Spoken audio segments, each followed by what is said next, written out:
frères et sœurs, c'est une grâce encore d'être là ce matin. C'est un vrai privilège de nous retrouver auprès de notre Dieu, de notre Seigneur, pour ce temps de louange, ce temps d'adoration que nous venons de vivre avec Charlotte, mon épouse, et le Seigneur a conduit toutes choses à travers ses chants, à travers ses paroles, à travers ses prières, à travers tout ce qui a été dit et fait depuis le début de ce culte.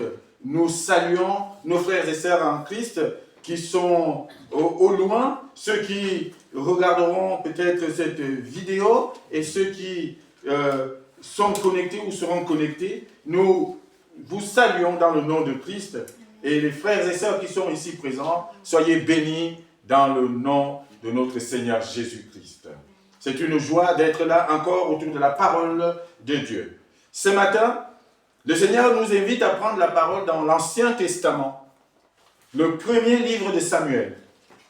1 Samuel, nous lirons au chapitre 16, du verset 1 au verset 13. 1 Samuel 1 à 13. Bien-aimés en Christ, j'ai intitulé ce message « Le choix de Dieu, le choix du cœur ». Quand les hommes sauront que Dieu choisit le cœur et non l'apparence, et non tout ce que nous connaissons, et non notre grande connaissance, et non ce que nous faisons, et non nos grands talents, je pense qu'ils vont se précipiter pour essayer de changer leur cœur, afin que Dieu le voie, parce que Dieu regarde au cœur.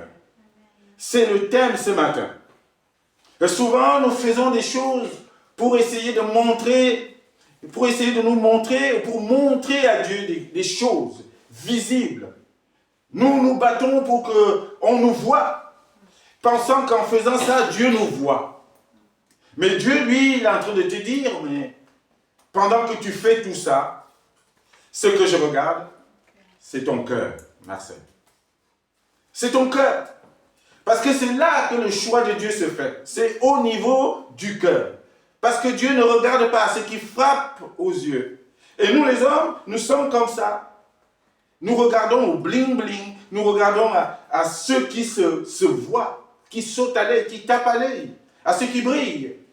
Et c'est là, c'est sur ça que nous posons nos choix souvent. Et souvent, on se trompe. Et on se rend compte qu'on se trompe. Combien de serviteurs se sont dit, j'ai l'onction de Dieu, j'ai été appelé par Dieu. Combien de servantes disent, moi, c'est moi que Dieu a choisi.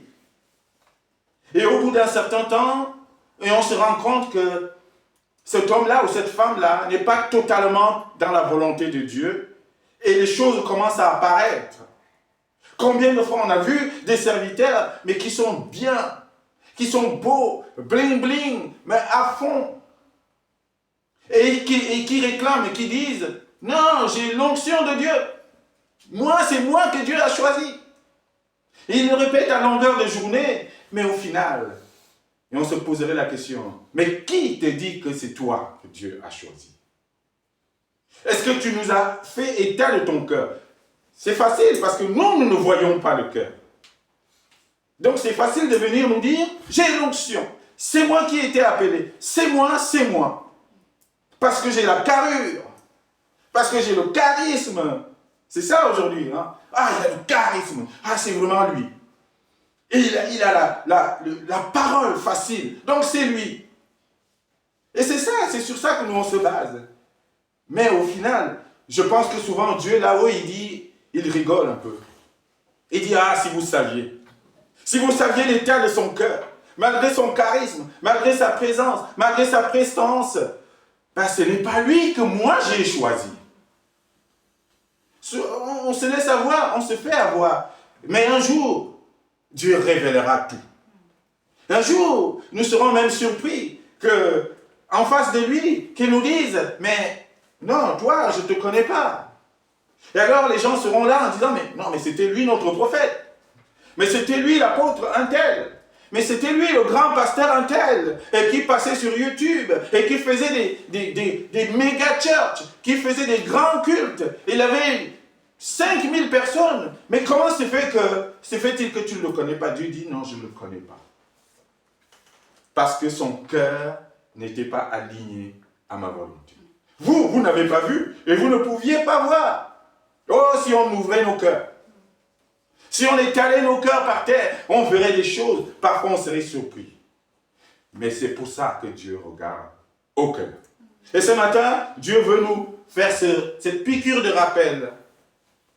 Ce que je choisis, c'est le cœur.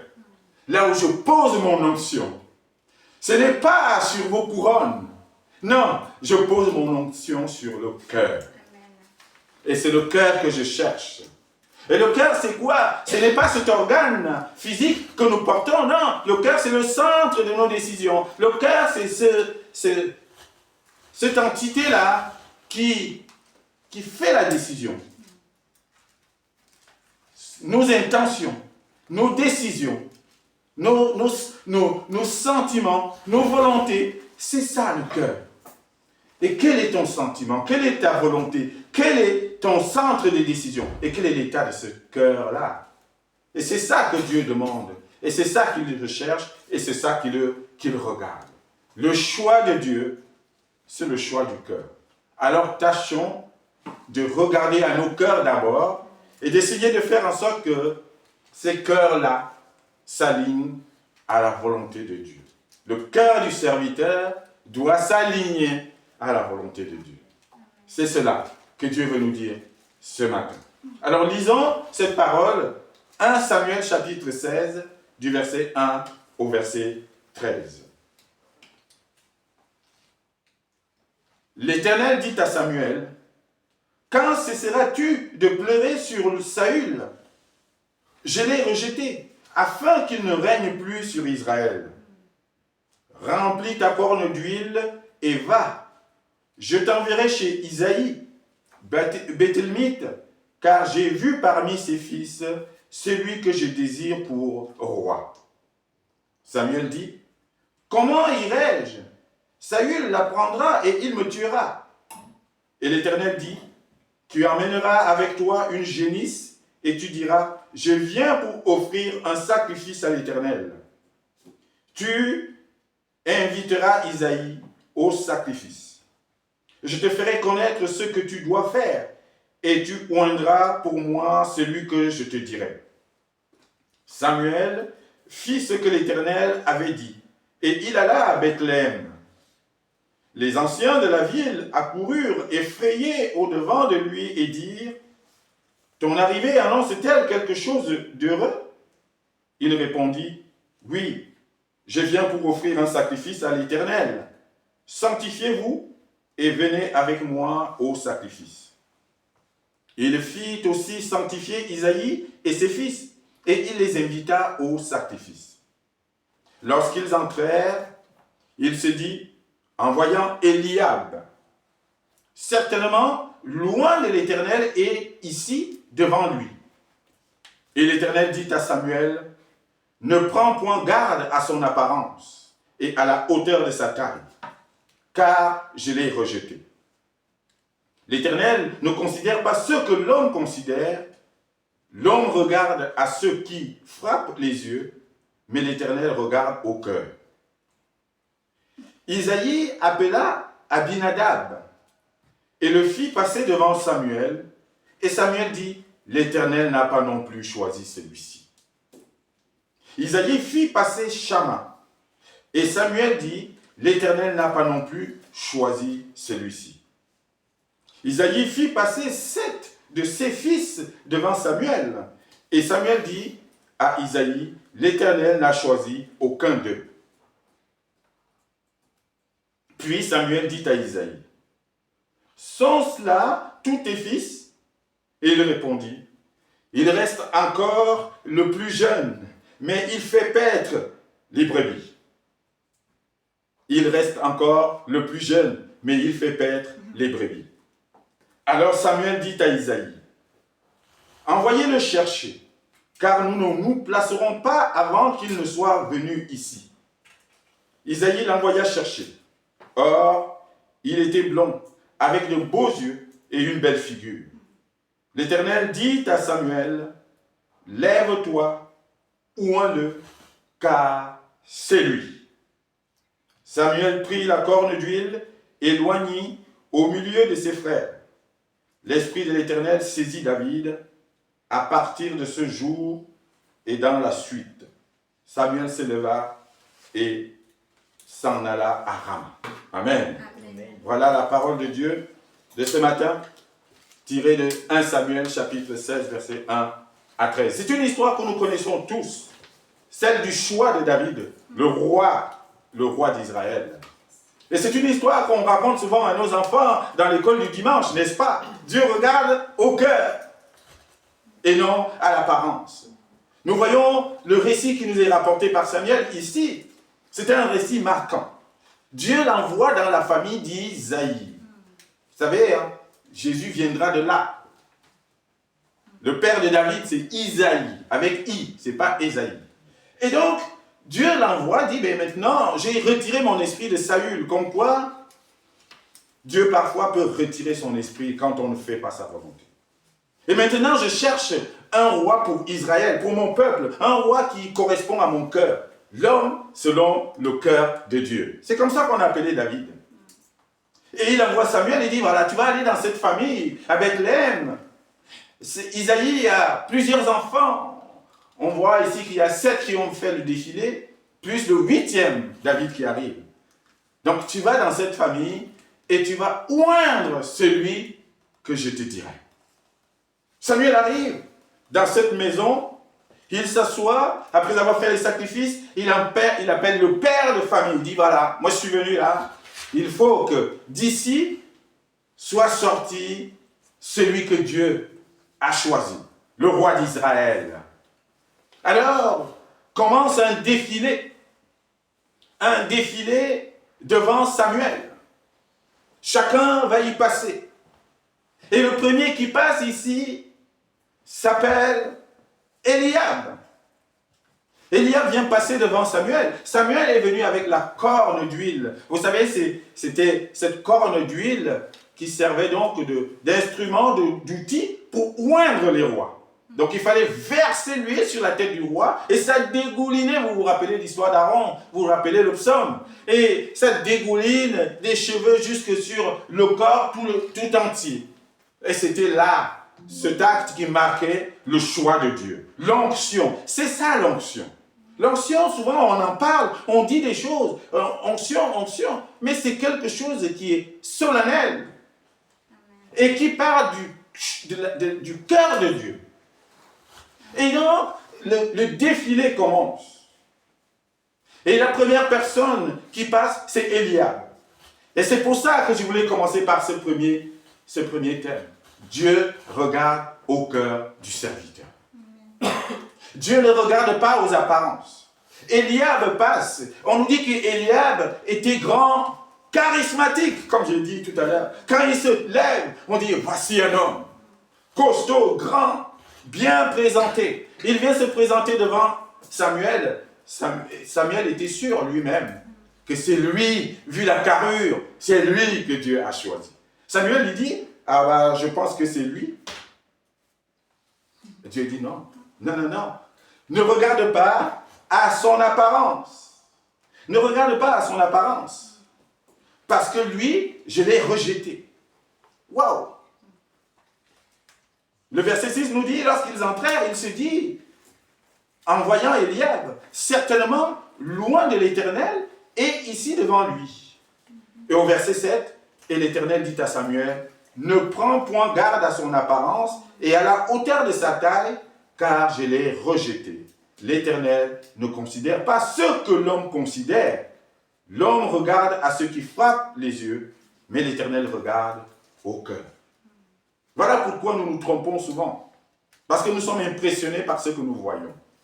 Et à partir d'aujourd'hui, et à partir de ce message, j'espère que nous allons tous avoir la lucidité, la présence d'esprit, l'intelligence de ne pas se fier à ce que nous voyons. Au premier regard, à la première prestance. Et se dire, j'ai envie de connaître. J'ai envie de connaître. J'ai envie d'aller un peu plus loin, en profondeur, pour discerner.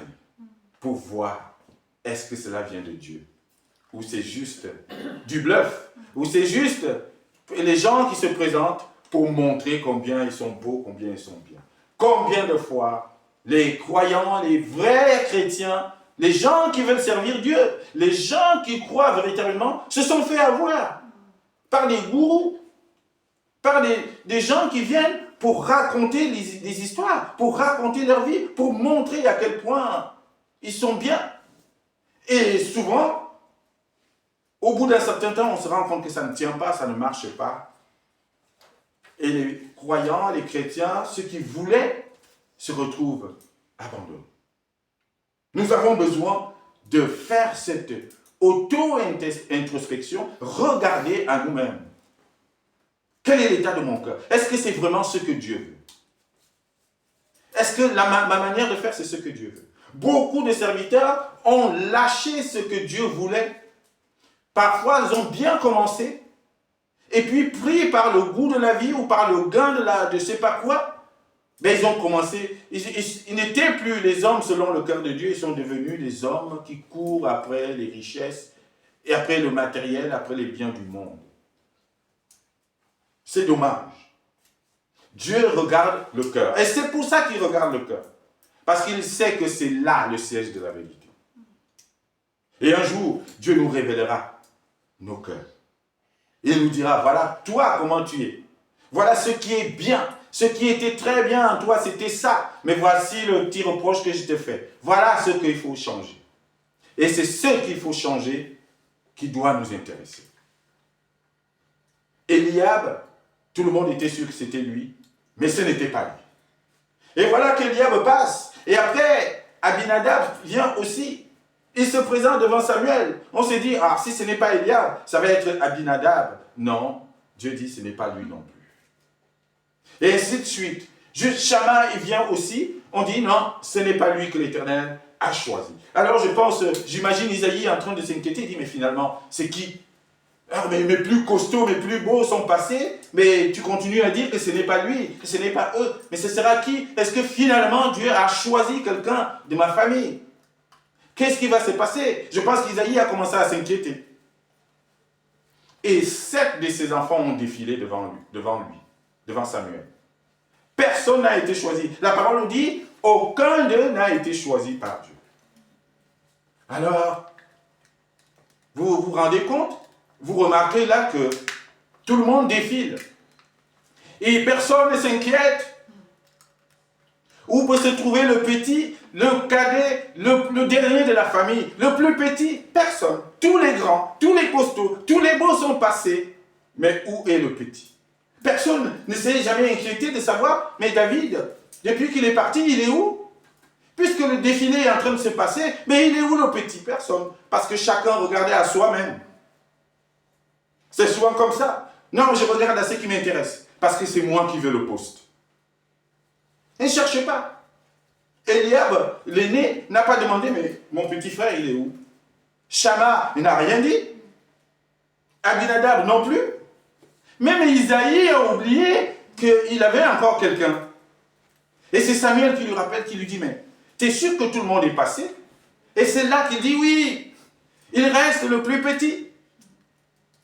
Et le plus petit, c'est qui? C'est David. Il est où? Il est au champ. Il est en train de faire paître les brebis.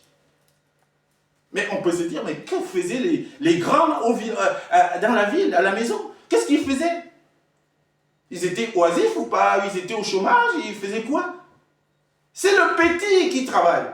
C'est le petit qui est au champ. C'est le plus petit qui est en train de paître les brebis. Et personne ne s'inquiète. Vous voyez comment nous sommes les hommes? C'est ça. Parfois, c'est le plus petit qu'on néglige. C'est lui qui ne ressemble à rien. Lui, il est petit, non, on lui a tout refusé, Dieu lui a tout refusé. Il n'est pas costaud, il n'est pas grand, il n'est pas beau, il n'a pas. Alors, on l'oublie. Parfois, on a eu ce sentiment-là. On oublie, on ne me regarde pas, on ne me voit pas. Ils sont tous nombreux là, tout le monde est beau. Mais moi, on ne me regarde pas. On a oublié David. N'eût été Samuel qui dit, ah tiens, il y a quelqu'un encore. Et Samuel dit, je ne bougerai pas avant qu'il ne soit passé devant moi. Allez le chercher. On va chercher le petit. On va chercher le petit qui était en train de perdre les brebis. David arrive et il se présente. Et cela nous fait dire quoi? Que parfois il y a beaucoup de prétendants, mais très peu d'élus. C'est ça, cette deuxième vérité que Dieu veut nous faire comprendre ce matin. Beaucoup de prétendants serviteurs, beaucoup de prétendants. Vous avez vu les candidats qui sont passés? 7 candidats sont passés devant Samuel. Les uns aussi costauds que les autres, les uns aussi beaux que les autres. Et ils étaient là, peut-être que chacun a dû faire son petit discours pour dire à Samuel, c'est moi qui mérite, tu vois comment je suis costaud, tu vois, moi j'ai fait des études, moi j'ai fait des études bibliques, moi j'ai tous les diplômes, donc c'est moi qui mérite le poste. Chacun venait à son tour, et Samuel, Dieu disait, non, ce n'est pas lui, ne l'écoute pas, je l'ai rejeté. Ils étaient beaucoup, ils étaient 7. Mais aucun, la parole nous dit, Dieu n'a choisi aucun d'eux. Verset 10, l'Éternel n'a choisi aucun d'eux. Et souvent, nous pensons que l'Éternel a choisi, que l'Éternel a mis l'onction, que l'Éternel nous a donné. Et bien, c'est pour nous le poste, c'est pour nous le ministère, mais peut-être qu'au fond, l'Éternel ne t'a pas choisi. Peut-être qu'au fond, l'Éternel cherche quelqu'un d'autre. Et pourquoi l'Éternel n'a pas choisi tout ce monde? Pourquoi il n'a pas pris Eliab? Pourquoi il n'a pas pris Shama? Pourquoi il n'a pas pris tous ces candidats qui présentaient pourtant bien? Parce qu'il manquait quelque chose. Il manquait le cœur. Dieu a regardé, il a dit non, Eliab, non, toi avec ton cœur, je te connais. Je te connais, tu es trop colérique. Tu ne peux pas. C'est pas toi. Oui, certes, tu as peut-être fait des études, certes, tu as des qualités ailleurs, mais tu n'as pas la qualité que je cherche pour mon peuple, pour me servir. Il y a une qualité spéciale, bien-aimé en Christ, que Dieu cherche pour son serviteur, pour ses servantes, pour ses serviteurs. Et c'est cette qualité-là, c'est après cette qualité-là que nous devons tous courir pour dire, oui Seigneur, moi, choisis-moi, parce que moi j'ai la qualité. Il a vu, il a regardé, il n'y avait pas cette qualité. Ils étaient beaucoup, mais il y avait très peu d'élus. Et souvent, ça me fait voir un peu le monde. Oh, combien de serviteurs nous avons dans le monde. Combien de prétendants serviteurs. Oh, tout le monde, je suis serviteur de Dieu. Je suis apôtre de ceci. Ils se donnent des titres. Je suis prophète de cela. Je suis ceci, cela. Mais ils font des églises. Ils font des communautés. Ils parlent, ils crient. Oui. Quand tu vois d'apparence comme ça, c'est beau, c'est bien, mais quand tu vas regarder au fond, quand tu vas creuser un tout petit peu, tu te rends compte qu'il y a ça qui ne va pas, il y a ça qui ne va pas, il a fait ça, il ne fait pas ça, il y a ci, et tu te rends compte que finalement, il n'y a peut-être pas la volonté de Dieu là-dedans. Et je plains leur sort, parce qu'un jour, Dieu leur demandera des comptes. Qu'est-ce que tu as fait de mon peuple? Tu les as trompés. Tu les as trompés. Donc, nous devons chercher cette qualité qui va faire en sorte que Dieu soit aligné.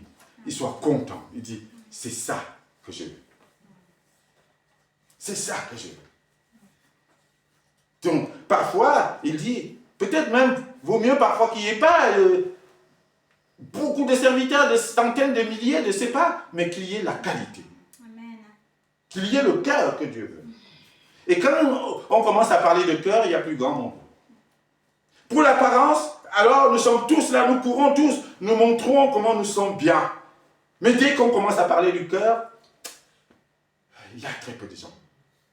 Dieu cherche le cœur. Il ne lâchera pas. C'est lui le cœur. Il cherche le cœur. Et quel est l'état du cœur du serviteur? Alors oui, tous ces prétendants sont passés et personne n'a été choisi. Aucun d'eux. Alors on va chercher le petit. Le dernier, souvent. Celui qu'on a oublié. Celui qu'on va chercher. David. Et David arrive. David arrive. Et qu'est-ce que Samuel voit quand David arrive? Alors Samuel dit à Isaïe, envoie le chercher, fin du verset 11, car nous ne nous placerons pas avant qu'il ne soit venu ici. Isaïe l'envoya chercher au verset 12. Or, il était blond, avec de beaux yeux et une belle figure. Pourtant, il était beau. Pourtant, il était bien. Mais le beau blond, avec des beaux yeux, était au champ.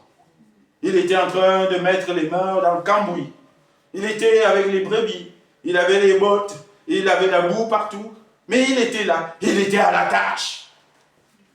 Et c'est lui qu'on va chercher. Et quand il arrive, Samuel change de regard. Il reste encore un. Dis avec moi, il reste encore un. Il reste encore un. Et je voudrais qu'aujourd'hui, qu'on se dise, ce un qui reste, ça doit être moi. Il reste encore un dans le champ. Il reste encore un qui est à la tâche. Il reste encore un qui est en train de paître les brebis. Et Seigneur, il reste encore un qui, pendant que les autres défilaient devant toi, il reste encore un qui, lui, est en train de travailler. Alors il faut que ce soit toi, ce un-là. Il faut que ce soit moi, ce un-là. C'est ça que nous devons chercher. Que Dieu dise, non, tous sont passés là. Est-ce que vous avez pensé à celui qui est là-bas, en brousse, au loin là-bas, que personne ne regarde? Allez le chercher. Dieu est venu nous chercher dans nos champs. Dieu est venu nous chercher dans notre boue. Dieu est venu nous chercher dans nos péchés. Dieu est venu nous chercher, nous étions loin, dans les champs là-bas. Il est venu nous chercher. Il a dit, c'est lui. Alors David, il arrive, on dit, c'est lui. C'est ce que Samuel fait quand il voit David. L'Éternel dit à Samuel, lève-toi, oins-le, car c'est lui. Ça nous dit quoi? L'onction, et c'est notre troisième point bien aimé en Christ, à retenir ce matin. L'onction est pour le berger. L'onction est réservée pour le berger. Qu'est-ce qu'on est allé chercher au champ? Un berger. Voilà le cœur que Dieu cherche. Voilà la qualité que Dieu cherche pour ses serviteurs. Et ce n'est pas qu'une question de pasteur ou de ceci ou cela. Nous tous, serviteurs et servantes, nous devons avoir cette qualité, ce cœur de berger. C'est lui qui fait paître. Qu'est-ce qu'il fait le berger? Revenez au psaume 23. Il restaure, il conduit, il fait paître, il envoie, il amène vers des eaux paisibles, pas vers des eaux troubles. Non, il restaure les âmes, il conseille, il console, il réconforte, il garde, il garde. Dieu ne nous a pas envoyés pour chasser ses brebis, pour les faire partir de l'église. Non, fais tout pour les garder. Alors pour les garder, c'est ton cœur qui va faire en sorte qu'il reste. Parce qu'il a bon cœur. Il s'occupe de nous. Il nous donne des conseils quand il faut. Il sait nous reprendre aussi quand ça ne va pas. Il s'inquiète de ce qui nous arrive. Il nous appelle pour prendre des nouvelles. Il essaie de faire en sorte que nous soyons bien. Oui, il nous garde. David avait déjà le réflexe que Dieu cherchait. Il avait déjà le cœur que Dieu cherchait. Il était en train de paître les brebis. C'était le berger. C'est ça que Dieu cherche. Il cherche le cœur de berger. Oh, que Dieu nous mette en nous le cœur de berger. Que nous soyons tout le temps là, en train de nous inquiéter de ce qui arrive à nos frères et sœurs. Ça va? Tu vas bien? Ça a été la semaine? Ah, c'est bien. Je prie pour toi, mon frère, ma sœur. Ah, j'ai appris que tu as été malade. Mais j'ai pris pour toi. Ah, ça ne va pas. Attends, je viens te rendre visite. Le cœur de berger. Et beaucoup ne l'ont pas. Beaucoup qui se disent serviteurs de Dieu n'ont pas ce cœur-là, en fait.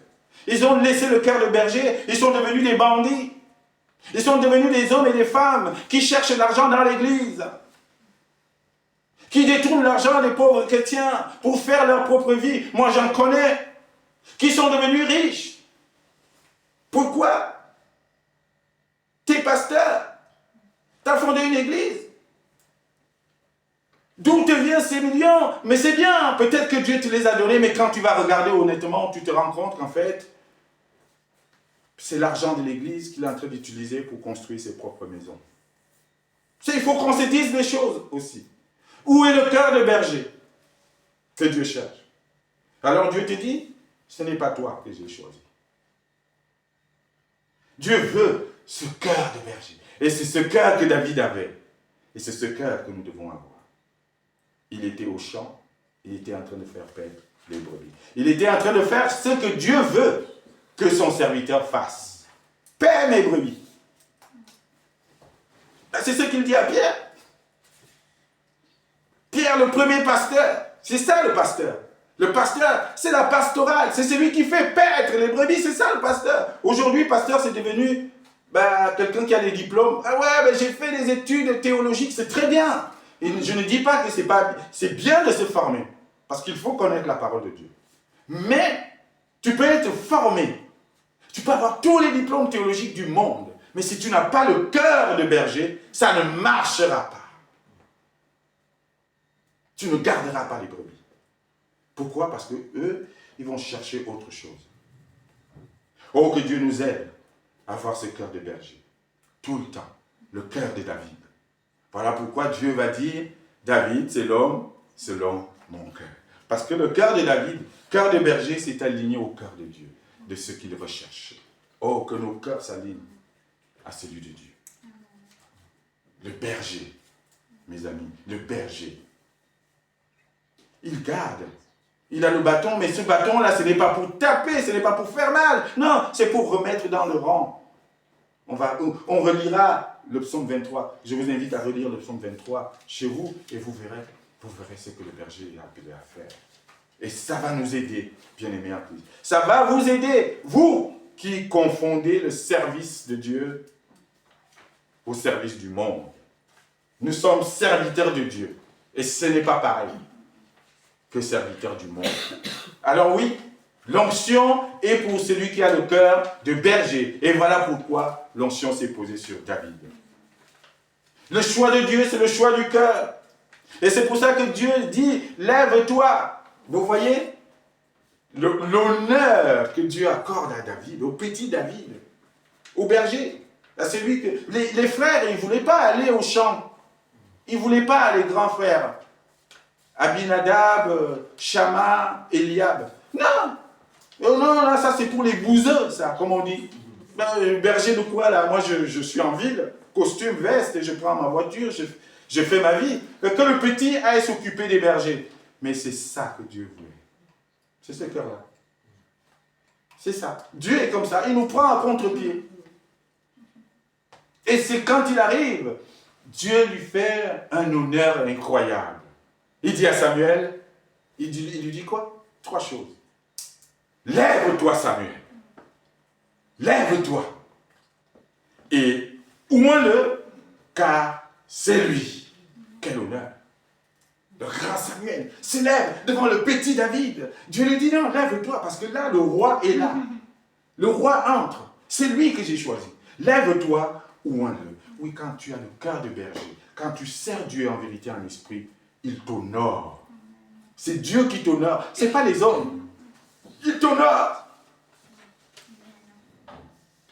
Lève-toi, oins-le, car c'est lui. Oh, que j'aimerais que Dieu nous dise à nous aujourd'hui, c'est vous. C'est vous que j'ai choisi. C'est toi qui as l'onction. C'est toi, Marcel. C'est toi, Suzanne. C'est toi, Yannick. C'est toi, Charlotte. Parce que tu as le cœur de berger. Tu as le cœur que je veux. Alors, c'est toi qui as l'onction. Ce n'est pas juste une question de pasteur. L'onction, c'est sur tous ceux qui ont le cœur de berger. Et nous sommes des bergers les uns les autres. Nous sommes les bergers les uns les autres. Je suis le berger de mes frères et sœurs. Mais vous êtes mes bergers aussi.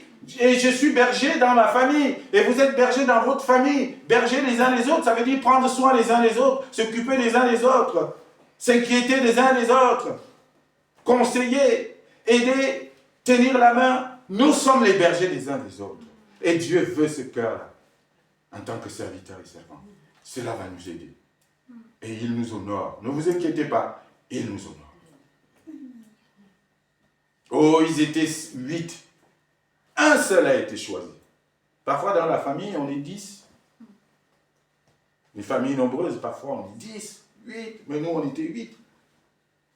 Et parfois, c'est un seul, une seule, qui sort du lot.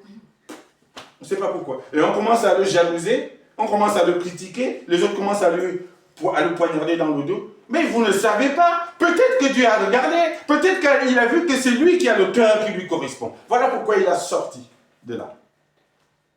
Il lui permet de sortir du lot. Souvent, on a ça dans les familles. Pourquoi c'est lui? Pourquoi c'est lui seul qui est sorti? Pourquoi c'est lui seul à qui ça arrive ça?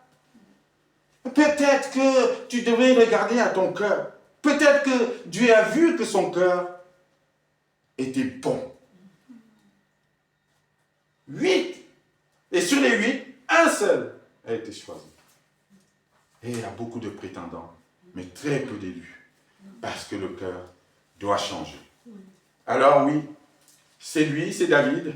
Mais pour finir, celui que Dieu a choisi par-dessus tout, celui qui est le choix de Dieu par excellence, qui va être la descendance de David, parce qu'il viendra de là, Jésus-Christ, de la famille d'Isaïe.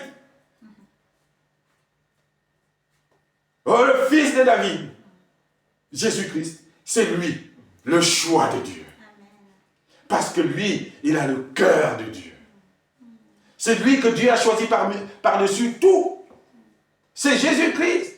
C'est le serviteur que Dieu veut. Pourquoi? Parce qu'il a accompli, le seul qui a accompli la volonté de Dieu.